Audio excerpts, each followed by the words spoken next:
Welcome to the Prayagraj institute. Important video की श्रृंखला में आज हम लोग बात करेंगे जनसंख्या और नगरीकरण से संबंधित अति महत्वपूर्ण प्रश्नों के बारे में। हमारे सामने जो पहला प्रश्न है कि भारत की जनसंख्या के इतिहास में किस दशक में भारत में जनसंख्या वृद्धि की ऋणात्मक दर रिकॉर्ड की गई। ये प्रश्न थोड़ा सा बड़ा है, फिर से इसको देखिए। भारत की जनसंख्या के इतिहास में किस दशक में भारत में जनसंख्या वृद्धि की ऋणात्मक दर रिकॉर्ड की गई। इसका मतलब यह है कि भारत में जब से जनगणना हो रही है तब से लेकर आज तक वह डिकेड या वह दशक आपको बताना है जिसमें जिसमें जनसंख्या की वृद्धि जो है वो ऋणात्मक रही। ठीक, तो यहाँ पे आपका सही उत्तर है 1911 से 1921 वाला यह जो दशक था, इसमें भारत की जनसंख्या वृद्धि जो है वो ऋणात्मक दर रही। ठीक,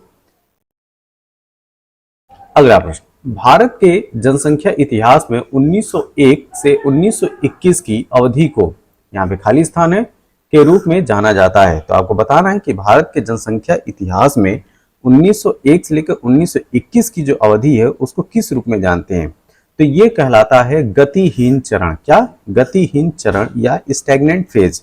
तो भारत के जनसंख्या के इतिहास में 1901 से लेकर 1921 की जो अवधि है वो गतिहीन चरण या स्थिर जनसंख्या की अवधि के रूप में जाना जाता है। और ऐसा इसलिए क्योंकि इस अवधि के दौरान मृत्यु दर बहुत अधिक थी, जिसके लिए महामारी, दुर्भिक्ष एवं खाद्य पदार्थों का अभाव विशेष रूप से उत्तरदायी था। ठीक है, और अतः जन्म दर एवं मृत्यु दर का जो अंतर था वो कम था। प्रकृति वृद्धि दर जो थी वह न्यून होने के संकेत थे। तो जब जो नेचुरल पॉपुलेशन ग्रोथ है वह काफी स्लो थी या काफी कम थी। तो इसी वजह से 1901 से लेकर 1921 वाला जो टाइम पीरियड है उसको भारत के सेंसस के इतिहास में गतिहीन चरण के रूप में जानते हैं। अगला प्रश्न, एक शहर में सही सीमाओं के लिए भूमि का मापन, खाली स्थान है, द्वारा किया गया है। तो आपको बताना है कि किसी शहर में सही सीमाओं के लिए भूमि का मापन किसके द्वारा किया गया है। तो इस प्रश्न का जो सही उत्तर है वो है ऑप्शन नंबर सी, शहर सर्वेक्षण अधिकारियों के द्वारा। किनके द्वारा? शहर सर्वेक्षण अधिकारियों के द्वारा।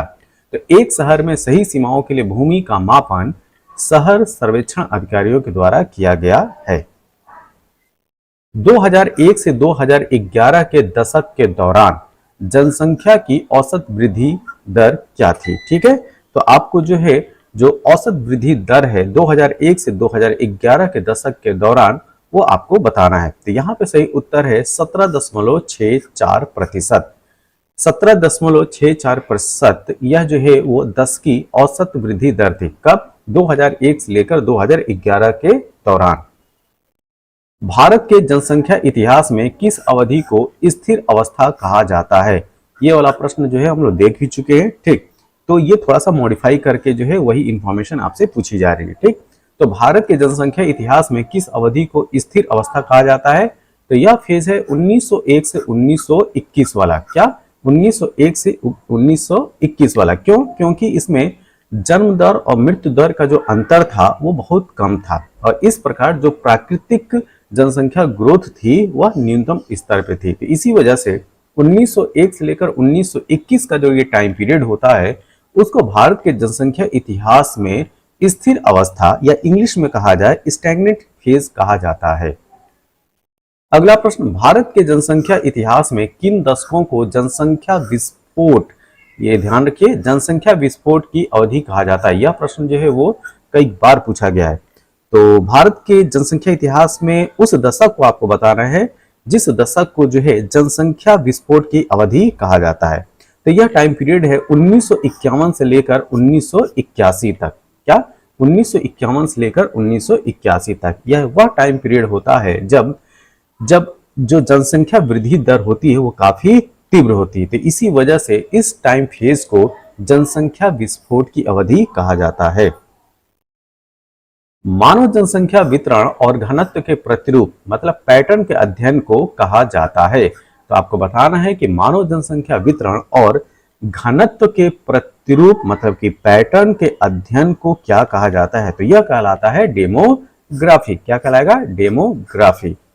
तो डेमोग्राफी या जनसांख्यिकी इसको जो है हिंदी में बोलते हैं। तो मानव जनसंख्या के वितरण और घनत्व के पैटर्न के अध्ययन को क्या बोलते हैं? डेमोग्राफी। निम्नलिखित में से कौन सी एक प्रभावी जन्म नियंत्रण विधि है? तो आपको इफेक्टिव बर्थ कंट्रोल आपको तरीका बताना है। तो दिए गए ऑप्शन में क्या है? ऑस्टियोपोरोसिस, ये तो हड्डियों से संबंधित है। एटॉमिक केराटोसिस, ये भी गलत है। वैसेक्टोमी, नसबंदी, ठीक है। तो यहाँ पे जो सही उत्तर है वो है ऑप्शन नंबर सी, नसबंदी। 2011 की जनगणना के अनुसार भारत के किस केंद्र शासित प्रदेश में लिंगानुपात मतलब सेक्स रेशियो, महिला प्रति हजार पुरुष सबसे अधिक था? तो आपको उस केंद्र शासित प्रदेश का नाम बताना है 2011 की जनगणना के अनुसार जहां पे सेक्स रेशियो सबसे अधिक था। तो दिए गए ऑप्शन में आपका सही उत्तर क्या है? Option number D, Puducherry. तो 2011 की जनगणना के अनुसार भारत के राज्यों में अगर राज्यों की बात की जाए तो केरल प्रथम स्थान पे था, जहां पे सेक्स रेशियो 1084 था।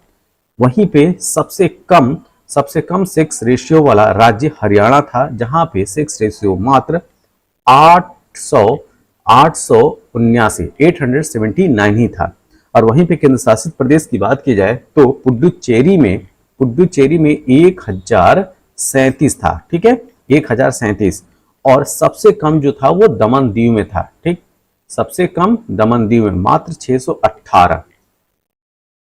2011 की जनगणना के अनुसार भारत में जनसंख्या घनत्व कितना था? यहाँ पे आपसे पूछा जा रहा है भारत का पॉपुलेशन डेंसिटी। यहाँ पे सही उत्तर है ऑप्शन नंबर सी, 382 पर्सन पर स्क्वायर किलोमीटर। देखिए, जो जन घनत्व होता है या जो जनसंख्या घनत्व होता है, कितने व्यक्ति जो है एक स्क्वायर किलोमीटर एरिया में रहते हैं, वह उस क्षेत्र का जन घनत्व कहलाता है। तो भारत का 2011 की जनगणना के अनुसार जन घनत्व है 382 व्यक्ति प्रति वर्ग किलोमीटर, ऑप्शन सी। 2011 की जनगणना के अनुसार भारत के किस केंद्र शासित प्रदेश का जनसंख्या घनत्व सबसे अधिक है? यहाँ पे आपको बताना है कि वह कौन सा केंद्र शासित प्रदेश है जहां का पॉपुलेशन डेंसिटी सबसे अधिक है और 2011 की जनगणना के अनुसार। तो यह प्रदेश है ऑप्शन डी, दिल्ली। जी हाँ, दिल्ली। दिल्ली में जनसंख्या घनत्व 2011 की जनगणना के अनुसार 9,258 व्यक्ति पर स्क्वायर किलोमीटर है, ठीक। राष्ट्रीय परिवार स्वास्थ्य सर्वेक्षण, जिसको NFHS बोला जाता है, मतलब कि नेशनल फैमिली हेल्थ सर्वे 4 के अनुसार भारत के कुल प्रजनन दर कितनी है? तो आपको NFHS 4 के अनुसार जो है भारत के कुल प्रजनन दर बतानी है। तो यह रेट है 2.2। अब तो जो है NFHS 5 की भी रिपोर्ट आ गई है, जिसके अनुसार जो भारत में जो प्रजनन दर है वो 2 से भी कम हो गई है। और अब तक जो है वो 5 NFHS रिपोर्ट जो है वो आ चुकी है। जो पहली NFHS रिपोर्ट थी, ध्यान दीजिए, NFHS रिपोर्ट जो पहली थी, फर्स्ट, वो आई थी 1992-93 में। कब? 1992-93 में, ठीक है। दूसरी जो आई थी NFHS सेकेंड जो रिपोर्ट थी वह 1998-99 में, ठीक है। और NFHS जो तीसरी रिपोर्ट आती है वो 2005। किसी व्यक्ति के एक देश से दूसरे देश में जाकर रहने की क्रिया को कहा जाता है, ठीक। आपको बताना है कि किसी व्यक्ति के एक देश से दूसरे देश में जाकर रहने की क्रिया क्या कहलाती है? यह कहलाता है इमाइग्रेशन। क्या कहलाता है? अप्रवासन, इमाइग्रेशन। 2011 की जनगणना के अनुसार भारत में किस जिले में सबसे अधिक जनसंख्या घनत्व है? तो आपको बताना है उस जिले का नाम जिसमें जनसंख्या घनत्व जो है वो सबसे अधिक है। तो ये है नॉर्थ ईस्ट दिल्ली, ठीक है। उत्तर पूर्व दिल्ली में जो जन घनत्व वो सबसे ज्यादा है, ठीक। और यहाँ का जो जन घनत्व है 36,155 है। क्या? 36,155। भारत का पहला नगर निगम कब स्थापित किया गया था? तो भारत का पहला नगर निगम स्थापित किया गया था मद्रास में, और आपको यहाँ पे बताना है वर्ष। तो ये 1688 में। तो ऑप्शन नंबर ए जो है वो सही उत्तर है। 1688 में मद्रास जो है, मद्रास जो आज की डेट का चेन्नई है, वह जो है भारत का पहला नगर निगम के रूप में स्थापित किया गया था। 2011 की जनगणना के अनुसार कौन से केंद्र शासित प्रदेश का जनसंख्या घनत्व तो भारत में सबसे कम है? आपको उस केंद्र शासित प्रदेश का नाम बताना है जहां पे जनसंख्या घनत्व जो है वो सबसे कम है। तो दिए गए ऑप्शन आपका सही उत्तर है ऑप्शन ए, अंडमान और निकोबार, जहां पे मात्र 46, ठीक, 46% मतलब व्यक्ति जो है पर स्क्वायर किलोमीटर में रहते हैं। भारत में लिंग अनुपात को प्रति पुरुषों पर महिलाओं की संख्या के रूप में परिभाषित किया जाता है। ठीक है, तो आपको बताना है कि कितनी महिलाओं को जो है, मतलब भारत में जो लिंग अनुपात है प्रति पुरुष पर कितनी महिलाओं की संख्या के रूप में परिभाषित किया जाता है। ठीक, तो ये है 1000, क्या 1000, ऑप्शन ए। 1 लाख से ज्यादा की जनसंख्या लेकिन 10 लाख, इकाई, दहाई, सैकड़ा, हजार, 10 लाख, 10 लाख, 10 लाख से कम जनसंख्या के शहर का प्रशासन करने वाली शहरी स्थानीय निकाय कौन सी है। तो 1 लाख से ज्यादा जनसंख्या हो लेकिन 10 लाख से कम हो, तो इस तरीके की जो शहर है उसको एडमिनिस्ट्रेट करने वाली बॉडी का नाम बता रहे हैं। ठीक है, तो यह कहलाती है नगर पालिका। क्या कहलाती है? नगर पालिका, ऑप्शन नंबर बी। घोष वाक्य हमारी जनगणना हमारा भविष्य निम्नलिखित में से किस वर्ष में की गई जनगणना का घोष वाक्य था। ठीक है, तो आपको बताना है वह वर्ष, ठीक, जब हमारी सेंसस का जो घोष वाक्य है वो हमारी जनगणना हमारा भविष्य था। ठीक है, तो यह जनगणना थी 2011 की। क्या? 2011 की। तो 2011 की जनगणना का जो घोष वाक्य था वो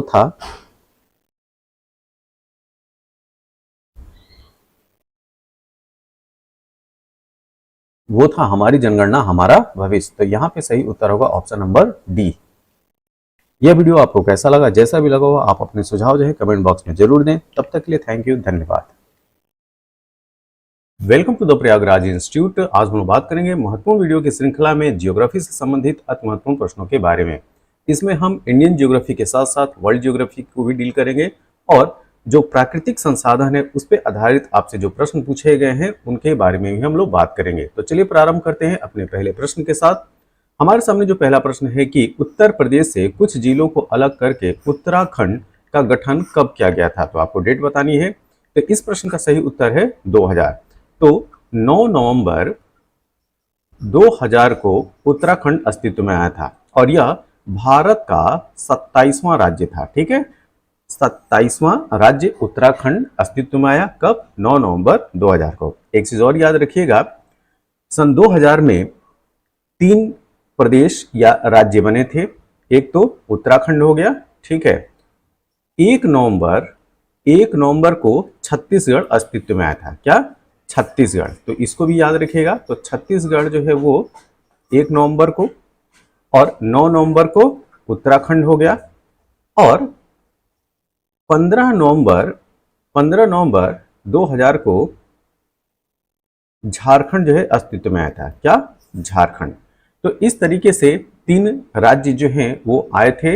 एक उत्तराखंड, दूसरा छत्तीसगढ़ और तीसरा जो है वो झारखंड। इसके साथ में अगर हम लोग बात करें तो उत्तराखंड उत्तर प्रदेश से 13 जिलों के साथ जो है वो एक नया राज्य बना था। अब चलते हैं अगले प्रश्न की तरफ। यदि पृथ्वी का अक्ष झुका हुआ नहीं होता तो सूर्य की किरणें केवल लंबवत पड़ती। आपको बताना है कि सूर्य की किरणें केवल लंबवत कहां पे पड़ती। तो इस प्रश्न का सही उत्तर है भूमध्य रेखा पर, ऑप्शन डी। तो अगर पृथ्वी का अक्ष झुका नहीं होता, जो कि हम जानते हैं कि 23.5 डिग्री पृथ्वी जो है अपनी अक्ष एक्सिस पे झुकी हुई है, और इसी वजह से कर्क रेखा, मकर रेखा और भूमध्य रेखा पर डिफरेंट जो डेट है वहां पे सूर्य की किरणें जो है लंबवत पड़ती हैं। ठीक है, अगर हम लोग कर्क रेखा की बात करें तो कर्क रेखा पर 21 जून को जो है सूर्य की किरणें लंबवत पड़ती हैं। वहीं पे अगर हम लोग भूमध्य रेखा की बात किया जाए तो 23 सितंबर और 21 मार्च, ये जो 2 डेट है वहाँ पे जो है सूर्य की जो किरणें हैं वो लंबवत पड़ती हैं, और मकर रेखा पर 21-22 दिसंबर को सूर्य की किरणें जो है वो लंबवत पड़ती हैं। यह ऐसा क्यों है? क्योंकि पृथ्वी अपने एक्सिस पे जो है वो 23.5 डिग्री झुकी हुई है। प्रश्न यहाँ पे ये पूछा गया है कि अगर पृथ्वी का अक्ष झुका हुआ नहीं होता तो सूर्य की किरणें केवल लंबवत पड़ती। हाँ, तो इस स्थिति में सूर्य की किरणें केवल लंबवत पड़ती कहाँ पे? भूमध्य रेखा पर, ऑप्शन डी। कौन सा दर्रा सिक्किम को चीन के तिब्बत स्वायत्त क्षेत्र से जोड़ता है? ठीक है, तो आपको बताना है कि सिक्किम को जो ऑटोनोमस प्रोविंस है तिब्बत का, ठीक है, उसको कौन सा दर्रा, कौन सा पास जो है वो जोड़ता है? ठीक है, तो कौन सा दर्रा सिक्किम को चीन के तिब्बत स्वायत्त क्षेत्र से जोड़ता है? तो इस प्रश्न का सही उत्तर है ऑप्शन ए, नाथुला। ठीक है, तो जैसा कि हम लोग जानते हैं कि नाथुला दर्रा जो है वो सिक्किम में है और यह जो है चीन के तिब्बत स्वायत्त क्षेत्र को जोड़ता है। मुंडा भाषा समूह, यहाँ पे खाली स्थान है, से संबंधित है। तो आपको बताना है कि जो मुंडा लैंग्वेज है वह किस ग्रुप से संबंधित है? तो इसका सही उत्तर है ऑस्ट्रो एशियाटिक, मतलब कि ऑस्ट्रो एशियाई भाषा समूह से संबंध रखती है मुंडा भाषा। और अगर आप लोगों से पूछा जाए कि ये मुंडा भाषा जो है वो स्पेशली कहाँ पे बोली जाती है, तो मुंडा भाषा समूह जो है ऑस्ट्रो एशियाई से संबंधित है और जिसे भारत तथा बांग्लादेश के लगभग 1 करोड़ लोग बोलते हैं। ठीक है, तो भारत के भी लोग और बांग्लादेश के भी लोग जो है इस भाषा समूह के अंतर्गत आते हैं और यह ऑस्ट्रो एशियाई भाषा परिवार की एक ब्रांच है, एक शाखा है। मुंडा भाषा वियतनामी भाषा और खमेर भाषा से भी संबंध रखती है और मुंडारी और संथाली इस भाषा समूह की मुख्य भाषाएं हैं। निम्नलिखित में से कौन सा पड़ोसी देश एक भूमिबंध देश है? भूमिबंध से मतलब यह है कि आपको बताना है कि उस देश की सीमा जो है किसी भी सागर समुद्र को नहीं लगती होगी। ठीक है, तो ऐसा देश, इस 4 ऑप्शन बताना है कि जिसकी सीमा जो है किसी भी सागर या समुद्र महासागर को टच ना करती हो। तो दिए गए ऑप्शन में आपका सही उत्तर है भूटान। ठीक है, भूटान एक भूमिबंध या लैंड लॉक्ड कंट्री है। ऑप्शन सी इसका सही उत्तर है। भारतीय दंड संहिता का समुद्र में क्षेत्राधिकार तक फैला हुआ है। ठीक है, तो आपको बताना है कि जो भारतीय दंड संहिता है उसके अनुसार भारत का समुद्र में क्षेत्राधिकार कितनी दूरी तक फैला हुआ है? तो इसका सही उत्तर है 12 समुद्री मील, मतलब कि 12 नॉटिकल माइल। क्या? 12 नॉटिकल माइल। इस चीज को याद रखिएगा, 12 समुद्री मील। बनिहाल रेलवे सुरंग कहाँ स्थित है? तो बनिहाल रेलवे सुरंग स्थित है पीर पंजाल रेंज में। Option D. भारत के निम्नलिखित राज्यों में से किस में भारत पाकिस्तान सीमा पार करने वाली एकमात्र सड़क स्थित है? तो यह है पंजाब में। ठीक है, तो यहाँ पे जो है रोड कनेक्शन है भारत और पाकिस्तान के बीच में, तो उस राज्य का नाम याद रखिए, यहाँ पे यह है पंजाब। तो भारत के पंजाब राज्य में भारत और पाकिस्तान सीमा पार करने वाली एकमात्र सड़क स्थित है। ठीक है, तो ऑप्शन ए इसका सही उत्तर है। निम्न में से किस भारतीय राज्य में जंगल सबसे ज्यादा क्षेत्रफल में फैले हैं? तो आपको दिए गए ऑप्शन में सबसे मतलब ये जो 4 राज्य दिए गए हैं उसमें आपको बताना है कि सबसे ज्यादा जंगल जो है क्षेत्रफल की दृष्टि से कहाँ पे है। ठीक, तो यहाँ पे जो सही उत्तर है इन 4 में यह है ऑप्शन सी, अरुणाचल प्रदेश। तो जो भारत वन स्थिति रिपोर्ट है 2021 उसके अनुसार सबसे ज्यादा जो क्षेत्रफल है वो तो मध्य प्रदेश में। ठीक, लेकिन मध्य प्रदेश चूंकि ऑप्शन में नहीं है तो इस वजह से हमने नहीं लिया। इसके बाद जो दूसरा स्थान आता है वो होता है अरुणाचल प्रदेश का और तीसरे स्थान पे है छत्तीसगढ़। तो दिए गए ऑप्शन में मध्य प्रदेश न होने की वजह से हमारा उत्तर क्या होगा? अरुणाचल प्रदेश। अगर इस ऑप्शन में ध्यान दीजिएगा, अगर इस ऑप्शन में मध्य प्रदेश होता तो सही उत्तर हमारा मध्य प्रदेश होता। आगे चलते हैं। हिमालय में पांगसाउ दर्रा मिलाता है। ठीक है, तो आपको बताना है कि जो पांगसाउ पास है वो किसको मिलाता है या किसको जोड़ता है? ठीक है, तो इस प्रश्न का जो सही उत्तर है ऑप्शन डी, अरुणाचल प्रदेश को म्यांमार से। तो अरुणाचल प्रदेश को म्यांमार से जोड़ने वाला जो पास है उसका नाम है पांगसाउ। ये काफी इंपॉर्टेंट है, ऑप्शन डी। एक स्थानांतरण खेती वेवर, ठीक है, वेवर किस भारतीय राज्य में प्रचलित है? तो जो एक स्थानांतरण खेती जिसको जो है झूम खेती भी कहीं पे बोला जाता है, तो उसी तरीके से आपको बताना है कि जो वेवर है एक स्थानांतरण खेती का ही नाम है।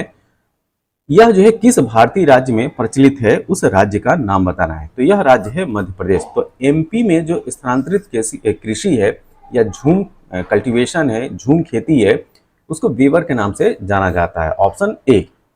भारत में कौन सा केंद्र शासित प्रदेश 2 राज्यों की राजधानी भी है? तो दिए गए ऑप्शन में सही उत्तर है चंडीगढ़। ठीक है, चंडीगढ़। और चंडीगढ़ जो है वो पंजाब और हरियाणा दोनों प्रदेशों की ये संयुक्त राजधानी है। और कभी अगर आपसे पूछ लिया जाए कि चंडीगढ़ के जो वास्तुकार हैं वह कौन है, तो एक फ्रांसीसी तो चंडीगढ़ के जो मुख्य वास्तुकार हैं वो फ्रांसीसी ली कार्बूजियर हैं। ठीक है, कार्बूजियर। तो फ्रांसीसी ली कार्बूजियर के द्वारा यह जो शहर है वो प्लान किया गया था और उनके द्वारा ही मुख्य तौर से इसकी रूपरेखा तैयार की गई थी। तो यहाँ पे सही उत्तर है ऑप्शन सी। तो चंडीगढ़ वह केंद्र शासित प्रदेश है जो 2 राज्यों की राजधानी भी है। वह 2 राज्य कौन से हैं? पंजाब और हरियाणा। निम्नलिखित भारतीय राज्यों में से कहां से कर्क रेखा नहीं गुजरती है? ठीक है, तो आपको बताना है उस राज्य का नाम जहां से कर्क रेखा नहीं गुजरती है। तो यह राज्य है उत्तर प्रदेश। तो जैसा कि हम जानते हैं कि भारत के 8 राज्यों से कर्क रेखा गुजरती है। ठीक है, तो अगर हम लोग पश्चिम से पूरब की बात करें तो गुजरात, राजस्थान, मध्य प्रदेश, छत्तीसगढ़, झारखंड, पश्चिम बंगाल, त्रिपुरा और मिजोरम, ये 8 राज्य हैं जहां से कर्क रेखा गुजरती है। ठीक है, तो यहाँ पे जो सही उत्तर हो गया जहां से नहीं गुजरती है वो है उत्तर प्रदेश, ऑप्शन डी। भारत और श्रीलंका को कौन सा जल डमरू मध्य, ठीक, जल डमरू मध्य अलग करता है? ठीक, तो जल डमरू मध्य को जो है वो स्टेट बोला जाता है। ठीक है, तो आपको बताना है कि वह कौन सा स्टेट है, जल डमरू मध्य है, जो भारत को श्रीलंका से अलग करता है। यहाँ पे सही उत्तर है पाक जल डमरू मध्य। ठीक है, ऑप्शन डी। तो जो पाक स्टेट है वो भारत के तमिलनाडु राज्य और श्रीलंका के उत्तरी भाग को अलग करता है। भुवनेश्वर से पूर्व उड़ीसा की राजधानी क्या थी? ठीक है, तो जैसा कि हम जानते हैं कि वर्तमान में उड़ीसा की राजधानी जो है वो भुवनेश्वर है, लेकिन आपको बताना है कि भुवनेश्वर से पहले उड़ीसा की राजधानी क्या थी? तो सही उत्तर है कटक। कटक जो है वो उड़ीसा की राजधानी हुआ करती थी और वर्तमान में राजधानी का क्या नाम है? भुवनेश्वर। तो भुवनेश्वर से पहले उड़ीसा की राजधानी कटक थी और जिसे पद्मावती भी बोला जाता है। ठीक है, क्या? पद्मावती, इसको मैं लिख देता हूँ, पद्मावती। ठीक है, तो कटक जो है वो पद्मावती के नाम से भी जाना जाता था और यह स्थल जो है महानदी और उसकी सहायक नदी काठजुड़ी के मिलन स्थान पर बसा है। ठीक है, और वर्तमान में कटक अपनी सुंदर हस्तशिल्प कला के लिए प्रसिद्ध है। तो ये ध्यान रखिएगा, उड़ीसा की जो वर्तमान राजधानी वो है भुवनेश्वर और इससे पहले जो राजधानी थी उड़ीसा की वो है कटक। कौन केंद्र शासित प्रदेश नहीं है? दिए गए ऑप्शन में आपको बताना है कि कौन सा जो है वो केंद्र शासित प्रदेश नहीं है। तो मेघालय जो है वो केंद्र शासित प्रदेश नहीं है। अब आपको कमेंट बॉक्स में बताना है मेघालय की राजधानी। भारत और चीन के बीच कौन सी सीमा रेखा स्थित है? तो आपको बताना है कि भारत और चीन जो है किस सीमा रेखा से अलग है। ठीक है, तो ये है मैकमोहन रेखा या मैकमोहन लाइन। ठीक है, और यह जो मैकमोहन लाइन है 1914 में, ठीक है, 1914 में खींची गई थी। निम्नलिखित में से कौन सा प्रवाल शैलमाला का एक प्रकार है? तो आपको बताना है कि कौन सा जो है दिए गए ऑप्शन में कोरल का टाइप है। तो दिए गए ऑप्शन सही उत्तर है ऑप्शन बी, एटॉल। एटॉल जो है वह कोरल का प्रकार है, तो ये चीज याद रखिएगा। सिंधु जल संधि भारत को, यहाँ पे खाली स्थान है, और नदियों के जल का उपयोग करने की अनुमति देता है। तो आपको उन नदियों का नाम बताना है जो इंडस वाटर ट्रीटी या सिंधु जल संधि के अंतर्गत आती हैं। तो दिए गए ऑप्शन में हमारा जो सही उत्तर है वो है ऑप्शन बी, रवि, व्यास और सतलज। रवि, व्यास और सतलज नदियों के जल के उपयोग करने की अनुमति देता है। अब प्रश्न ये आता है कि जो सिंधु जल संधि है वो भारत और पाकिस्तान के बीच में हुआ था, तो इसको मीडिएट कौन किया था? मध्यस्थता कौन निभाई थी? तो मध्यस्थता निभाया था वर्ल्ड बैंक ने। किसने? वर्ल्ड बैंक ने, विश्व बैंक ने जो है मध्यस्थता निभाई थी और यह डेट थी 1960। ठीक है, तो 1960 में विश्व बैंक की मध्यस्थता के तहत भारत और पाकिस्तान ने जो है एक संधि पर हस्ताक्षर किया था जिसको सिंधु जल संधि कहते हैं। ठीक है, और इसके तहत जो रावी, ब्यास और सतलज के जल का उपयोग भारत को आवंटित किया गया था। ठीक है, जबकि पश्चिमी जो नदियां हैं सिंधु, चिनाब और झेलम, इसके उपयोग को पाकिस्तान को दिया गया था। तो यहाँ पे सही उत्तर क्या है? ऑप्शन बी, रवि, ब्यास और सतलज। इलायची पहाड़ियां निम्नलिखित में से किस पर्वत श्रृंखला में स्थित हैं? तो आपको बताना है कि इलायची की जो पहाड़ियां हैं वह किस पर्वत श्रृंखला के अंतर्गत आती हैं। इलायची पहाड़ियों को इंग्लिश में कार्डेमम हिल्स बोलते हैं। ठीक, तो यहाँ पे सही उत्तर है वेस्टर्न घाट, जो पश्चिमी घाट है, ठीक उसी के अंतर्गत जो है इलायची पहाड़ियां आती हैं, ऑप्शन बी। गारो पहाड़ियां खाली स्थान है में स्थित है। आपको बताना है कि गारो पहाड़ियां जो है वो कहाँ स्थित है? जी हाँ, मेघालय में। तो गारो, खासी, जयंतिया ये 3 पहाड़ियां जो कि मेघालय में पाई जाती हैं और गारो, खासी, जयंतिया नाम की जो है जनजातियां भी हैं जो कि मेघालय की मूल जनजातियां हैं। ठीक है, ट्राइब्स हैं, ऑप्शन बी यहाँ पे सही उत्तर है। निम्न में से किस भारतीय पर्वत को ब्लू माउंटेन कहा जाता है? ठीक है, तो ब्लू माउंटेन से फेमस कौन सा पर्वत है भारत में? तो यहाँ पे सही उत्तर है फोंगपुई, ये बहुत इंपॉर्टेंट है, फोंगपुई। अब प्रश्न आता है कि यह जो है वह किस राज्य में, ठीक है। तो फोंगपुई जो है मिजोरम में है। कहाँ पे है? मिजोरम। तो मिजोरम राज्य में आपको यह है फोंगपुई, जो कि ब्लू माउंटेन के नाम से जाना जाता है। निम्नलिखित में से कौन सा भारत का सबसे स्थिर पठार है? तो सबसे स्टेबल आपको प्लेटू का नाम बताना है। तो ये है दक्कन का पठार। जो दक्कन का पठार है, जो डेक्कन प्लेटू है, वो भारत का सबसे स्टेबल जो है वो प्लेटू है, भारत का सबसे स्थिर पठार है। लघु हिमालय और बाहरी हिमालय के बीच, इस प्रश्न को ध्यान से देखिए, लघु हिमालय और बाहरी हिमालय के बीच सपाट को किन नामों से जाना जाता है? तो यह जाना जाता है दून, ठीक है। तो लघु हिमालय और जो आउटर या बाहरी हिमालय है उसके बीच जो सपाट है उसको दून के नाम से जाना जाता है, ठीक है। निम्न में से कौन सी श्रृंखला एक छोर पर लद्दाख को कश्मीर की घाटी और चिनाब नदी से अलग करती है और हिमाचल प्रदेश क्षेत्र में स्पीति से किन्नौर को अलग करती है? इस प्रश्न को ध्यान से देखिए, बड़ा है लेकिन आसान है। आपको बताना है उस श्रृंखला को या उस पर्वत श्रृंखला को जो उसका एक छोर जो लद्दाख को कश्मीर की घाटी और चिनाब नदी से अलग करती है और हिमाचल प्रदेश क्षेत्र में स्पीति से किन्नौर को अलग करती है, ठीक है। तो चूंकि इसका एक्सटेंशन जो है, इसका जो फैलाव जो काफी लंबा चौड़ा है, इस वजह से ये लद्दाख से जो हिमाचल प्रदेश के कुछ क्षेत्रों को जो है वो अलग करने का काम करती है। तो यहाँ पे जो सही उत्तर है वो है ऑप्शन सी, जास्कर श्रृंखला, ठीक है। जो जास्कर सीरीज है वह लद्दाख को कश्मीर की घाटी और चिनाब नदी से अलग करती है और वहीं हिमाचल प्रदेश क्षेत्र को स्पीति से किन्नौर को अलग करती है। कौन? जास्कर श्रृंखला। नीलगिरी पर्वत, यहाँ पे खाली स्थान है, आपको बताना है किसका उदाहरण है। तो नीलगिरी पर्वत जो है वो किसका एग्जाम्पल है? क्या यह संचित पर्वतों का एग्जाम्पल है, प्रखंड पर्वतों का एग्जाम्पल है, अवशिष्ट पर्वतों का एग्जाम्पल है या मोड़दार पर्वतों का एग्जाम्पल है? तो नीलगिरी पर्वत जो है वो अवशिष्ट पर्वतों के एग्जाम्पल है। अवशिष्ट का मतलब क्या है कि रेसिडुअल माउंटेन। क्या? Residual mountain. हिमालय का तीसरा सबसे बड़ा शिखर कौन सा है? ठीक है, आपको बताना है कि हिमालय का तीसरा सबसे बड़ा शिखर मतलब कि तीसरी सबसे ऊंची चोटी का नाम बताना है। यहाँ पे सही उत्तर है माउंटेन कंचनजंगा, ठीक है, जो कि सिक्किम में है। तो हिमालय का तीसरा सबसे बड़ा शिखर जो कंचनजंगा है, ठीक, जो कि सिक्किम राज्य में है। और पहले स्थान पे कौन सा है? Mount Everest. और माउंट एवरेस्ट की हाइट कितनी है? 8,848.86 मीटर। दूसरे स्थान पे जो आता है वो आता है केटू। केटू मतलब कि केटू को जो है गार्डविन आस्टिन भी बोलते हैं। वह जो है वह केटू के नाम से भी जाना जाता है और गार्डविन आस्टिन के भी नाम से जाना जाता है। और केटू की जो हाइट है वो है 8,611 मीटर, ठीक है, 8,611 मीटर। और कंचनजंगा की हाइट कितनी है? कंचनजंगा की जो हाइट है वो है 8,586 मीटर, ठीक है। तो इनकी हाइट जो है आपको याद रखना है। और माउंट एवरेस्ट जो है, ठीक, माउंट एवरेस्ट की अगर बात किया जाए तो माउंट एवरेस्ट की हाइट है 8,848.86 मीटर, ठीक है। भौगोलिक इतिहास की दृष्टि से सबसे कम आयु की पर्वत श्रृंखला कौन सी है? ठीक है, तो आपको बताना है कि सबसे दिए गए चार जो ऑप्शन है, सबसे नवीनतम कौन है, सबसे नया कौन है, ठीक है। तो यहाँ पे दिए गए ऑप्शन में आपका सही उत्तर है ऑप्शन डी, हिमालय। हिमालय जो है वो एक नवीन और फोल्ड माउंटेन है। क्या? एक नवीन मतलब कि नया और मोड़दार पर्वत है।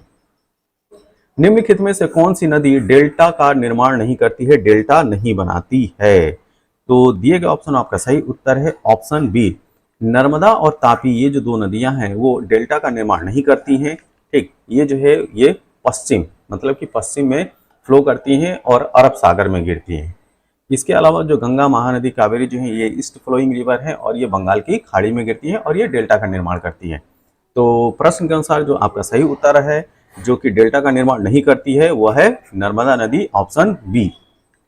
मुहानों का जल, खाली स्थान है, आपको बताना है कि मुहानों का जल की खासियत क्या है, ठीक है। तो तो जो मुहाने के जल होते हैं वो समुद्री जल से कम खारा होते हैं। और ऐसा क्यों होता है? क्योंकि देखिए सागर में मिलने जहाँ पे नदियाँ जाके जो मिलती हैं उसको जो है वो मुहाना बोलते हैं। तो चूंकि नदियों का जो पानी होता है वह जो है वो कम खारा होता है, मीठा आता है, ठीक है। और समुद्र का जल जो होता है वो बहुत ही ज़्यादा सॉल्टी होता है। तो जो जंक्शन पॉइंट होगा, जो मिलन स्थान होगा, ठीक, जो कि मुहाना है, तो वहाँ पे जो वाटर होगा वो समुद्र के जल से तो कम ही खारा होगा, ठीक। तो यहाँ पे सही उत्तर होगा ऑप्शन ए। तो समुद्री जल से जो है वह कम खारा होता है, लवणता की मात्रा जो है मुहानों के जल की कम होती है। कौन सी नदी हैदराबाद शहर से होकर बहती है? तो यह पूछा जा रहा है कि कौन सी नदी जो है हैदराबाद शहर से होकर बहती है, या दूसरी तरीके से भी यह प्रश्न पूछा जा सकता है कि हैदराबाद जो है किस नदी के किनारे है। यहाँ पे सही उत्तर है मूसी। तो हैदराबाद से होकर बहने वाली नदी का नाम है मूसी।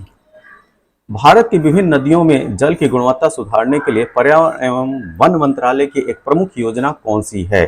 तो आपको बताना है भारत का जो पर्यावरण एवं वन मंत्रालय है उसकी जो एक प्रमुख योजना है जो कि नदियों के जल की गुणवत्ता को सुधारने का काम करता है, उसका नाम तो ये है राष्ट्रीय नदी संरक्षण योजना, ठीक है। तो नेशनल रिवर कंजर्वेशन जो प्लान है उसके तहत नदियों के पानी की गुणवत्ता को जो है वो बढ़ाने की, उसमें सुधार करने की जो है वो पहल है। और यह जो पहल किस मंत्रालय के द्वारा संचालित है? तो ये भी याद रखिएगा, पर्यावरण एवं वन मंत्रालय की यह एक प्रमुख योजना है। गंगा नदी निम्नलिखित में से किस राज्य से होकर नहीं बहती है? तो दिए गए ऑप्शन में आपका सही उत्तर है अरुणाचल प्रदेश का। अरुणाचल प्रदेश से गंगा नदी जो है नहीं बहती है, जबकि बिहार, पश्चिम बंगाल, उत्तराखंड, ठीक, उत्तर प्रदेश और झारखंड, ये जो 5 राज्य हैं भारत में, वहां से जो है वो गंगा नदी बहती है। तो दिए गए ऑप्शन में हमारा सही उत्तर क्या होगा? Option C. यमुना और बेतवा नदियों का संगम कहाँ होता है? आपको बताना है कि यमुना जो है बेतवा से कहाँ पे मिलती है, ठीक। तो यमुना जो है वो बेतवा से कहाँ पे मिलती है ये आपको बताना है। तो यह जगह है हमीरपुर, ऑप्शन डी। तो यमुना से बेतवा जो है वो हमीरपुर में मिलती है। काराकोरम की दक्षिणी सीमा किस भारतीय नदी से बनी हुई है? तो काराकोरम की दक्षिणी सीमा गिलगित नदी से बनी हुई है, ठीक है। कौन सी? गिलगित नदी। निम्नलिखित में से कौन सा शहर गोदावरी नदी के किनारे बस स्थित नहीं है? तो गोदावरी नदी के किनारे कौन सा शहर जो है वो नहीं है? तो यह है निजामाबाद, ठीक। इसके अलावा नासिक, नवसारी, अनादेड़ जो है वो गोदावरी नदी, सॉरी नौसारी जो है वो गुजरात में, ध्यान दीजिएगा, नौसारी जो है वो गुजरात में है। तो दिए गए ऑप्शन में गोदावरी नदी के किनारे जो नहीं स्थित है वो है नौसारी, ठीक। इसके अलावा नासिक, नांदेड़ और निजामाबाद, ये जो है गोदावरी नदी के किनारे बसे हैं, ठीक। यहाँ पे जो सही उत्तर है फिर से देख लीजिए, ऑप्शन बी। निम्नलिखित में से प्रायद्वीपीय भारत की सबसे बड़ी नदी कौन सी है? तो आपको पेनिनसुला इंडिया की सबसे बड़ी नदी का नाम बताना है। तो दिए गए ऑप्शन में सही उत्तर है ऑप्शन बी, गोदावरी। तो गोदावरी की जो लंबाई है 1465 है, ठीक है, 1465 किलोमीटर, ठीक है, 1465 किलोमीटर गोदावरी की है। महानदी की जो लंबाई है 851 मीटर है, ठीक है, 851 मीटर है। कृष्णा की लंबाई 1400 किलोमीटर है, 1400 किलोमीटर जो हो कृष्णा की लंबाई है। कावेरी की लंबाई है 765, कितना? 765 किलोमीटर। तो दिए गए ऑप्शन में जो हमारा सही उत्तर होगा वो होगा गोदावरी। गोदावरी की जो लंबाई है 1465 मीटर है, ठीक है, 1465 मीटर। और दिए गए ऑप्शन में सबसे छोटी कौन सी हो गई? कावेरी हो गई। ये भी ध्यान में रखिएगा। भूजल रिसाव के द्वारा रिचार्ज हो जाता है। कुछ स्थानों पर भूजल भौमजल स्तर के नीचे कठोर चट्टानों की परतों के बीच होता है। इस जल को क्या कहते हैं? ठीक है, तो जैसे ये जो मान लें कि जो है लैंड सरफेस है और इसके नीचे जो है जो कठोर चट्टानें होती हैं जो कि परमेबल नहीं है पानी के लिए, तो उसमें पानी जो है वो आके रुक जाता है, ठीक है, और यही जो है भूमिगत जल के रूप में उपयोग होता है। तो आपको बताना है कि ये जो रिस के पानी जो आया है इस कटोरे नुमे स्ट्रक्चर में जो कि कठोर चट्टानों को बना हुआ है और इसमें जो पानी ये रुका हुआ है, इस स्ट्रक्चर को क्या बोला जाता है? तो ये स्ट्रक्चर जो कहलाता है एक्वेफर कहलाते हैं। क्या कहलाते हैं? Aquifer, option A. अगला प्रश्न यह है कि निम्नलिखित में से कौन सी नदी यमुना नदी की सहायक नदी नहीं है? तो यमुना की सहायक नदी कौन सी नहीं है? वो है कल्याणी, ऑप्शन डी। कल्याणी नदी जो है वो यमुना की सहायक नदी है। बाकी केन, बेतवा, चंबल जो है वो यमुना की सहायक नदी हैं। अब प्रश्न आता है कि कल्याणी नदी जो है किस नदी की सहायक है? तो कल्याणी नदी जो है वो गंगा नदी की सहायक है। कौन सी नदी? गंगा नदी की। निम्नलिखित में से कौन सी नदी बंगाल की खाड़ी में नहीं गिरती है? ठीक, तो दिए गए ऑप्शन में सही उत्तर क्या है? नर्मदा। इसको हम लोग जो है अभी पिछले प्रश्न में डील भी किया था। नर्मदा जो है वो अरब सागर में गिरती है और यह जो है एक वेस्ट फ्लोइंग रिवर है। ठीक, इसके अलावा कावेरी, कृष्णा, गोदावरी जो है ईस्ट फ्लोइंग रिवर है, मतलब कि पूर्वी घाट की तरफ ये जाती हैं और बंगाल की खाड़ी में गिरती हैं। तो यहाँ पे हमारा जो सही उत्तर होगा वो होगा नर्मदा, ऑप्शन ए। निम्न में से कौन सी नदी भारत में ब्रह्म घाट पर कर्नाली नदी से जुड़ती है और घाघरा नदी बन जाती है? ये भी काफी इंपॉर्टेंट है। तो ये है ऑप्शन सी, शारदा नदी। गोदावरी नदी का उद्गम स्थल किस राज्य में है? तो गोदावरी नदी का उद्गम स्थल है महाराष्ट्र, ऑप्शन सी। निम्नलिखित में से कौन सी नदी का उद्गम जो है वो भारत के बाहर है, मतलब कि भारत में उद्गम स्थल इसका नहीं है? तो ये है ब्रह्मपुत्र, ऑप्शन ए। ब्रह्मपुत्र का जो उद्गम स्थल है वो भारत में नहीं है। यह जो है वो तिब्बत के मानसरोवर झील के निकट स्थित चेमायुंगडुंग ग्लेशियर से निकलकर जो है हिमालय के पैरेलल पश्चिम से पूर्व में बहती है। इसके अलावा गंगा, यमुना, नर्मदा, इन तीनों नदियों का जो है उद्गम भारत में ही है। चंबल नदी किन राज्यों से होकर बहती है? आपको बताना है कि चंबल नदी जो है दिए गए ऑप्शन में किन राज्यों से होकर बहती है? तो सही उत्तर है ऑप्शन सी, उत्तर प्रदेश, मध्य प्रदेश और राजस्थान। इन तीन राज्यों से चंबल नदी प्रभावित होती है। नर्मदा नदी किस घाटी से होकर बहती है? तो नर्मदा नदी बिंद और सतपुड़ा, ठीक, बिंद और सतपुड़ा पहाड़ियों के बीच में से बहती है। नासिक में किस नदी के किनारे कुंभ मेला लगता है? तो नासिक में गोदावरी नदी के किनारे जो है वो कुंभ मेला लगता है, ऑप्शन सी। तीस्ता नदी का जल विवाद किस देश के साथ है? तीस्ता नदी का जल विवाद जो है किस देश के साथ है? तो यह है बांग्लादेश, ऑप्शन बी। अगला प्रश्न महानदी से, ठीक है। तो महानदी बेसिन में बना कौन सा बांध बाढ़ नियंत्रण के साथ जल संरक्षण को समाहित करता है? तो ये है हीराकुंड बांध, ऑप्शन ए। हीराकुंड बांध जो है महानदी बेसिन में बना हुआ है, जो कि फ्लड कंट्रोल, मतलब कि बाढ़ नियंत्रण के साथ जो है वो वाटर कंजर्वेशन करने का भी काम करता है। तो ऑप्शन ए इसका सही उत्तर है। भारत और अफगानिस्तान के द्वारा बनाए गए मैत्री बांध का नाम क्या है? ठीक, तो इस मैत्री बांध का नाम है सलमा बांध, ठीक है, सलमा डैम, ऑप्शन सी। जोग जलप्रपात निम्नलिखित किस भारतीय राज्य में स्थित है? तो जोग जलप्रपात स्थित है कर्नाटक में, ऑप्शन बी। और एक चीज याद रखिएगा, जो जोग जलप्रपात है वह शरावती नदी पे है। ठीक, कौन सी नदी? नदी का नाम याद रखिएगा, शरावती नदी, ठीक है, शरावती नदी। और इसकी जो ऊंचाई है वो 250 मीटर है, ठीक है, 250 मीटर है। और इसका जो अन्य नाम है गरसुप्पा है, ठीक है, जोग जलप्रपात कहिए या गरसुप्पा वाटरफॉल, ठीक है, गरसुप्पा वाटरफॉल। चित्रकूट, ठीक, चित्रकूट जलप्रपात भारत के किस राज्य में स्थित है? तो चित्रकूट जलप्रपात स्थित है छत्तीसगढ़ में, ऑप्शन सी। नागार्जुन सागर परियोजना किस नदी पर बनी है? तो नागार्जुन सागर परियोजना बनी है, ऑप्शन सी, कृष्णा नदी पर। भाखड़ा नांगल बांध किस नदी के ऊपर बना है? तो ऑप्शन डी, ठीक है, सतलज नदी के ऊपर जो है भाखड़ा नांगल डैम बना हुआ है। और कई बार जो है डैम से क्वेश्चन आते हैं, इस वजह से जो है डैम पर आधारित जो है प्रश्नों को इस वीडियो में शामिल किया गया है। मगदेछू जल विद्युत परियोजना का निर्माण कहाँ किया गया है? ठीक, तो जो मगदेछू हाइड्रो इलेक्ट्रिक प्रोजेक्ट है वो भूटान में बन रहा है। कहाँ पे? भूटान में, ऑप्शन सी। निम्नलिखित में से कौन सा खनिज भूपर्वती के 4% का निर्माण करता है और समानता आग्नेय और कायांतरित शैलों में पाया जाता है और इसका उपयोग विद्युत उपकरणों में किया जाता है? ठीक है, तो बहुत ही ये भले बड़ा प्रश्न है लेकिन इसका उत्तर जो है बहुत ही आसान है। ठीक, यह है माइका। क्या? Mica, option B. तो माइका जो है, माइका जो मिनरल है वो अर्थ क्रस्ट के 4% का निर्माण करता है। ठीक, और यह एक्चुअली में मिलेगा आपको इग्नियस, मतलब आग्नेय और जो मेटामॉर्फिक राख है, एकांतरित शैल हैं उनके उनके अंदर। ठीक, मोनोजाइट रेत से निकला थोरियम खाली स्थान है चट्टानों के विघटन से निर्मित है। तो आपको बताना है कि किस प्रकार के चट्टानों से के विघटन से निर्मित है। तो ये है प्री कैम्ब्रियन। ठीक है, तो जो प्री कैम्ब्रियन बहुत पुरानी जो चट्टाने हैं उनके विघटन से जो है निकलता है क्या, मोनोजाइट, जो रेत बनती है मोनोजाइट, उससे जो है वो थोरियम निकलता है। ठीक है, तो मोनोजाइट रेत से निकला थोरियम प्री कैम्ब्रियन चट्टानों के विघटन से निर्मित है। भारत में निम्नलिखित में से कौन सा राज्य सिलीमनाइट का सबसे बड़ा उत्पादक है। तो सिलीमनाइट का सबसे बड़ा उत्पादक जो है वो केरल राज्य है। क्या, केरल राज्य, ऑप्शन सी।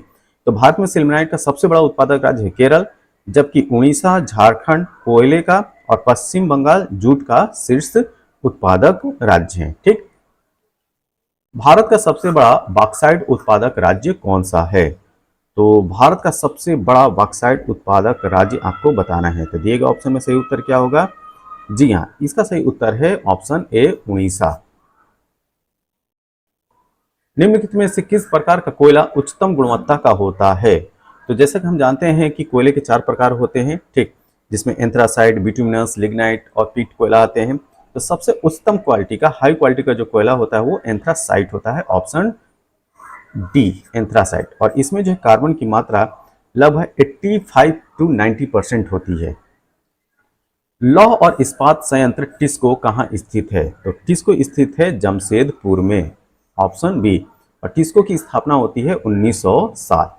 तो स्थापना वर्ष भी जो है कभी कभी पूछ लिया जाता है, तो ध्यान रखिएगा।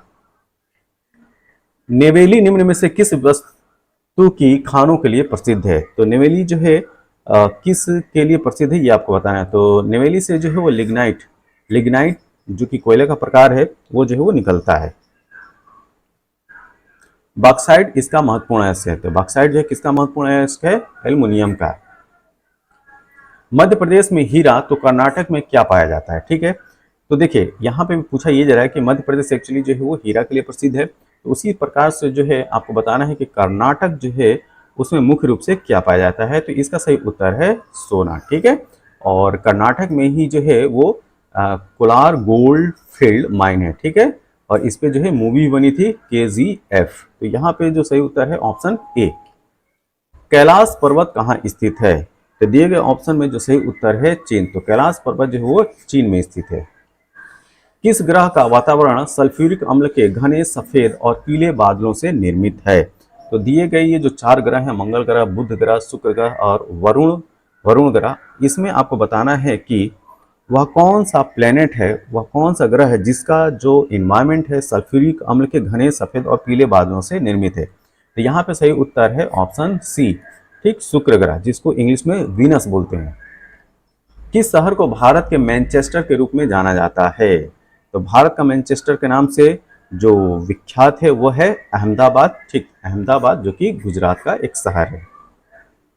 अच्छा देखिए, भारत का अगर मैनचेस्टर पूछे तो अहमदाबाद बताइएगा, उत्तर भारत का मैनचेस्टर पूछे तो कानपुर बताएगा। अगर उत्तर भारत का मैनचेस्टर पूछे तो क्या बताएंगे, कानपुर बताएंगे। अच्छा, दक्षिण भारत का मैनचेस्टर पूछे तो कोयम्बटूर बताएगा। क्या बताएंगे, दक्षिण भारत का मैनचेस्टर कोयम्बटूर। ठीक है, कोयम्बटूर। अब चलते हैं अगले प्रश्न की तरफ। निम्न राज्यों में से किस राज्य का भारत में जूट उत्पादन का प्रतिशत सबसे अधिक है। तो जूट उत्पादन में जो है वो पहला स्थान रखने वाला जो है वो पश्चिम बंगाल है। ठीक है, ऑप्शन डी। हर राज्य का सर्वोच्च रैंकिंग भारतीय वन सेवा IFS अधिकारी कौन होता है। तो हर राज्य का जो सर्वोच्च रैंकिंग भारतीय वन सेवा मतलब कि इंडियन फॉरेस्ट सर्विस का अधिकारी कौन होता है, ये आपसे पूछा जा रहा है। तो ये है वन सेवा प्रमुख। ठीक है, वन सेवा प्रमुख, ऑप्शन ए। बहुत अधिक नमी और भारी वर्षा वाली गर्म उष्णकटिबंधीय स्थिति किस फसल के लिए अनुकूल जलवायु है। तो आपको बताना है कि बहुत अधिक नमी और भारी वर्षा वाली गर्म उष्णकटिबंधीय स्थिति किस फसल के लिए अनुकूल जलवायु है। तो ये है जूट। तो जूट के लिए जो है फेवरेबल क्लाइमेट माना जाता है। जारवा किस क्षेत्र के आदिवासियों की एक जाति है। तो जारवा है अंडमान द्वीप की, अंडमान द्वीप की जो है वो ट्राइब है जारवा। किस बांध के निर्माण के लिए विश्व बैंक ने शुरू में धन दिया था, परंतु पर्यावरण संबंधी मुद्दों एवं विस्थापितों के पुनर्वास हेतु भूमि अधिग्रहण के अनिश्चितता के चलते बाद में इस परियोजना से हाथ हटा लिया। तो उस प्रोजेक्ट का नाम बताना है। तो इस प्रोजेक्ट का नाम था सरदार सरोवर बांध। ठीक है, सरदार सरोवर बांध, option A. Kalakot thermal power station किस भारतीय राज्य में स्थित है? तो आपको बताना है कि कालाकोट थर्मल पावर स्टेशन किस स्टेट में है। तो ये है ऑप्शन डी, जम्मू और कश्मीर, ऑप्शन डी। भारत में हाल ही में किस ज्वालामुखी में विस्फोट हुआ था? तो भारत की एकमात्र जो सक्रिय ज्वालामुखी है उसका नाम है बैरन देव, बैरन आइलैंड, ऑप्शन डी। फ्लेमिंगो शहर कहाँ स्थित है? आपको बताना है कि फ्लेमिंगो शहर जो है वो कहाँ स्थित है। तो यह स्थित है कच्छ के रण में। तो ऐसा इसलिए बोला जाता है क्योंकि जो फ्लेमिंगो पक्षी है वो वहाँ पे जो है वो आती है। ठीक है, तो जो फ्लेमिंगो पक्षी है बड़ी मात्रा पे जो है वो अपना प्रवास चूज करने के लिए कच्छ के रण में आती हैं। तो इसी वजह से कच्छ के रण को जो है वो फ्लेमिंगो शहर बोला जाता है, ऑप्शन ए। भारत में निम्नलिखित में से किस राज्य में रबर का सर्वाधिक उत्पादन होता है? तो रबर का उत्पादन करने वाला राज्य आपको बताना है। दिए गए ऑप्शन में आपका सही उत्तर है ऑप्शन सी, केरल। अंडमान और निकोबार द्वीप समूह पर स्थित इंदिरा पॉइंट निम्नलिखित देशों में से किसके सबसे पास में है? तो आपको बताना है कि अंडमान में जो हमारा जो सदर्न मोस्ट पॉइंट है वो अंडमान में इंदिरा पॉइंट है। अब आपको बताना है कि यह जो है दिए गए ऑप्शन में किस देश के सबसे करीब है। ये बहुत ही अच्छा प्रश्न है, बहुत ही अच्छा प्रश्न है। तो दिए गए ऑप्शन में आपका जो सही उत्तर होगा वो है मलेशिया, ऑप्शन बी। ठीक है, तो मलेशिया जो है वो जो है वो इंदिरा पॉइंट से सबसे करीब वाला राज्य है, देश है। भारत की सबसे बड़ी तटीय छिछली झील लैगून, ठीक है, लैगून, और दुनिया की दूसरी सबसे बड़ी छिछली झील लैगून कौन सी है? तो आपको जो है भारत की सबसे बड़ी तटीय छिछली झील लैगून और दुनिया की सबसे बड़ी छिछली झील का नाम बताना है। तो ये है चिल्का झील जो कि उड़ीसा राज्य में है। ठीक है, तो ये दुनिया की जो है दूसरी बड़ी जो है वो लैगून झील है और भारत की सबसे बड़ी लैगून झील है वो है चिल्का झील जो कि उड़ीसा राज्य में है। भारत की सबसे बड़ी मीठे पानी की झील कौन सी है? तो भारत की सबसे बड़ी मीठे पानी की झील का नाम है बुलर झील जो कि कश्मीर में, ऑप्शन डी। कल्पक्कम में स्थित है, आपको बताना है कि कल्पक्कम में क्या है। तो यहाँ पे जो है वो परमाणु ऊर्जा केंद्र है। क्या? परमाणु ऊर्जा केंद्र, option C. The gateway of India किस राज्य में है? आपको बताना है कि द गेटवे ऑफ इंडिया कहाँ पे है? तो ये है मुंबई में। ठीक, द गेटवे ऑफ इंडिया कहाँ पे है? मुंबई में, ऑप्शन ए। और 31 मार्च 1913 को जो है इसकी जो है नींव रखी गई थी। कब? 31 मार्च 1913। केंद्रीय औषधि अनुसंधान संस्थान कहाँ पे स्थित है? तो केंद्रीय औषधि अनुसंधान संस्थान स्थित है लखनऊ में। ठीक है, जिसको शॉर्ट फॉर्म में CDRI बोलते हैं, सेंट्रल ड्रग रिसर्च इंस्टीट्यूट। तो CDRI कहाँ पे है?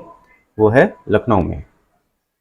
भारत के किस राज्य को चीनी का कटोरा कहा जाता है? तो चीनी के कटोरा के नाम से प्रसिद्ध है उत्तर प्रदेश, ऑप्शन ए। कोझिकोड बंदरगाह कहाँ स्थित है? तो कोझिकोड बंदरगाह स्थित है ऑप्शन डी, केरल में। कारगिल के चर्चा में रहने का कारण है। ठीक है, तो जैसे जानते हैं कि कारगिल में जो है वार हुआ था और चर्चा का विषय क्या था? यह है कि पाकिस्तान ने अनाधिकृत रूप से भारतीय हिस्से की कुछ भूमि पर कब्जा कर लिया था। ठीक है, ऑप्शन ए इसका सही उत्तर है। वन अनुसंधान संस्थान कहाँ स्थित है? तो आपको बताना है कि फॉरेस्ट रिसर्च इंस्टीट्यूट जो है वो कहाँ पे है। तो दिए गए ऑप्शन आपका सही उत्तर क्या होगा? जी हाँ, देहरादून, ऑप्शन सी। किस राज्य में गया जो एक धार्मिक स्थल है स्थित है? तो आपको बताना है कि गया जो है वो किस राज्य में है? जी हाँ, यह है बिहार में, ऑप्शन ए। किस स्थान पर दृष्टि से विकलांगों के लिए राष्ट्रीय संस्थान स्थित है? ये भी काफी अच्छा सा प्रश्न है। ठीक है, तो दृष्टि से विकलांगों के लिए राष्ट्रीय संस्थान स्थित है, ऑप्शन ए, उत्तराखंड की राजधानी देहरादून में, ऑप्शन ए। सूरत शहर किसके लिए प्रसिद्ध है? सूरत शहर जो है वो किसके लिए प्रसिद्ध है, ये आपको बताना है। तो सूरत शहर प्रसिद्ध है सूती वस्त्र के लिए, ठीक है, ऑप्शन बी। अब हम बात करेंगे थोड़ा वर्ल्ड ज्योग्राफी से आधारित जो प्रश्न हैं उनके बारे में, ठीक है। तो वर्ल्ड ज्योग्राफी के प्रश्न के क्रम में जो है हमारा जो पहला प्रश्न है वह जो है वो देश की राजधानी से ही संबंधित है। तो आपको बताना है कि यूगोस्लाविया की राजधानी क्या है, ठीक है। तो यूगोस्लाविया की राजधानी आपको बताना है। यहाँ पे 4 ऑप्शन है, ठीक, पोलैंड, बेलग्रेड, नाइजीरिया और हंगरी। तो यूगोस्लाविया की राजधानी जो है वो बेलग्रेड है, ठीक। रोडेशिया देश का नया नाम क्या है? तो रोडेशिया का नया नाम आपको बताना है। तो रोडेशिया का नया नाम है जिम्बाब्वे, ठीक। तो जिम्बाब्वे का जो दूसरा नाम रोडेशिया था, और जिसे पहले दक्षिण रोडेशिया रिपब्लिक या जिम्बाब्वे रोडेशिया के नाम से जाना जाता था, ठीक है। तो आज की डेट का जो जिम्बाब्वे है वो पहले रोडेशिया के नाम से जाना जाता था।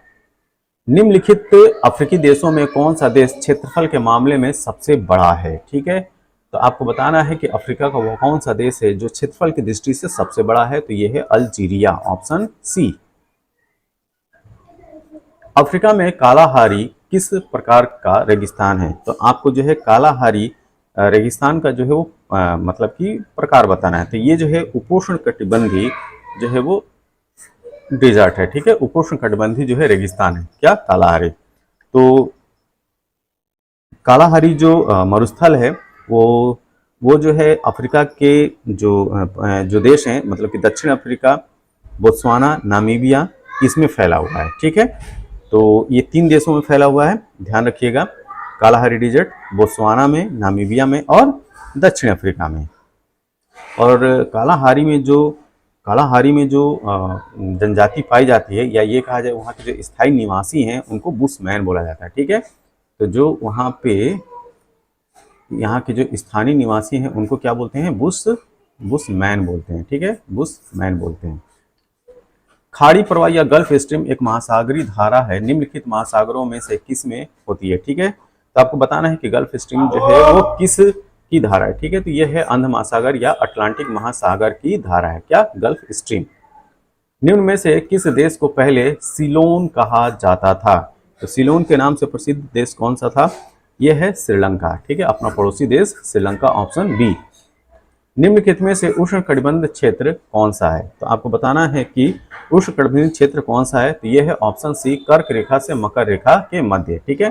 तो अगर मैं बनाना चाहूँ तो कुछ इस तरीके से, तो जैसा हम जानते हैं कि 0 डिग्री जो है वो भूमध्य रेखा कहलाती है, और इसके 23.5 डिग्री नॉर्थ और इसके जो 23.5 डिग्री साउथ, इसके बीच वाला जो क्षेत्र है ये जो है यह उष्णकटिबंधीय क्षेत्र कहलाता है, ठीक। और 23.5 डिग्री जो है वो कर्क रेखा कहलाती है, ट्रॉपिक ऑफ कैंसर है। और 23.5 डिग्री जो साउथ है या ट्रॉपिक ऑफ कैप्रिकॉन है। बर्लिन इस देश की राजधानी, आपको बताना है कि बर्लिन जो है किस देश की राजधानी है। तो सही उत्तर है जर्मनी की कैपिटल जो है वो बर्लिन है। अब ये प्रश्न आता है कि हंगरी की कैपिटल क्या है? तो हंगरी की कैपिटल है बुडापेस्ट। जॉर्जिया की कैपिटल क्या है? तिब्लिस, क्या, तिब्लिस। और ग्रीस की कैपिटल है एथेंस। निम्न में से कौन सा एक शहर वाला देश है? तो आपको बताना है कि उस देश का नाम जिसमें एक ही शहर है, ठीक है। तो ये है सिंगापुर। सिंगापुर में केवल एक ही सिटी है, सिंगापुर।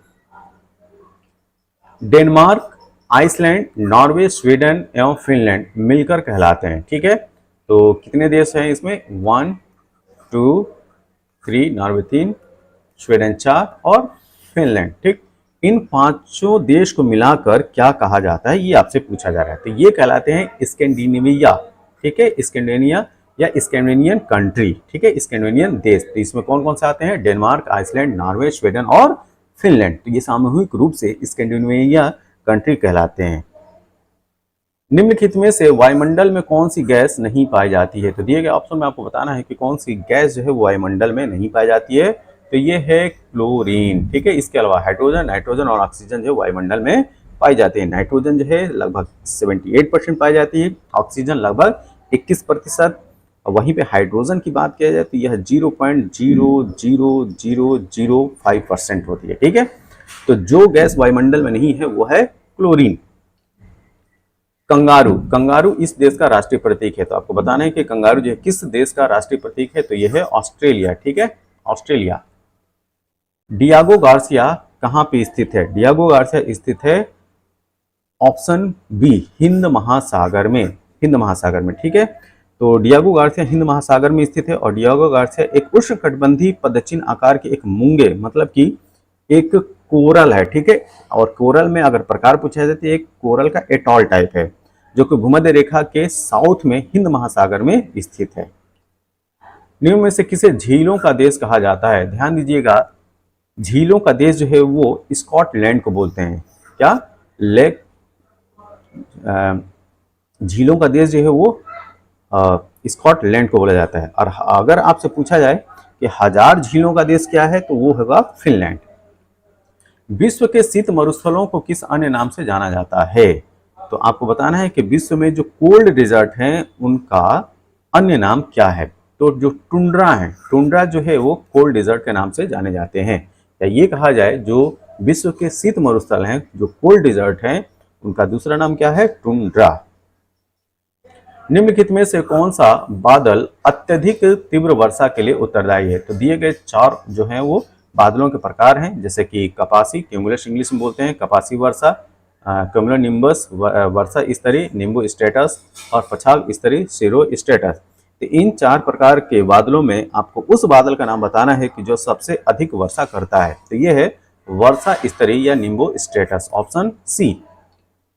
निम्न में से कौन सा तत्व किसी स्थान के मौसम को प्रभावित करता है? तो आपको बताना है कि वह कौन सा एलिमेंट है, ठीक, या ये फैक्टर है जो कि वहां के मौसम को प्रभावित करता है। तो ये है फैक्टर ऊंचाई। ठीक, ऊंचाई, एल्टीट्यूड, ऑप्शन बी। हॉटनेटॉट्स, ठीक है, बहुत इंपॉर्टेंट है। हॉटनेटॉट्स जाति किस देश के नागरिकों के लिए कहा जाता है? ये बहुत इंपॉर्टेंट क्वेश्चन है। ठीक है, तो दक्षिण पश्चिम अफ्रीका के जो लोग होते हैं उनको हॉटनेटॉट्स के नाम से जाना जाता है। ठीक है, तो हॉटनेटॉट्स जाति दक्षिण पश्चिम अफ्रीका के नागरिकों के लिए यूज होता है। ठीक है, तो हॉटनेटॉट्स जाति दक्षिण पश्चिम अफ्रीका के नागरिकों में भी प्रयोग किया जाता है, और यह प्राचीन काल में मध्य अफ्रीका से विस्थापित होकर दक्षिण पश्चिम अफ्रीका में बसे लोगों के लिए यह टर्म यूज होता है। ये काफी इंपॉर्टेंट है, ये टर्म याद रखिएगा।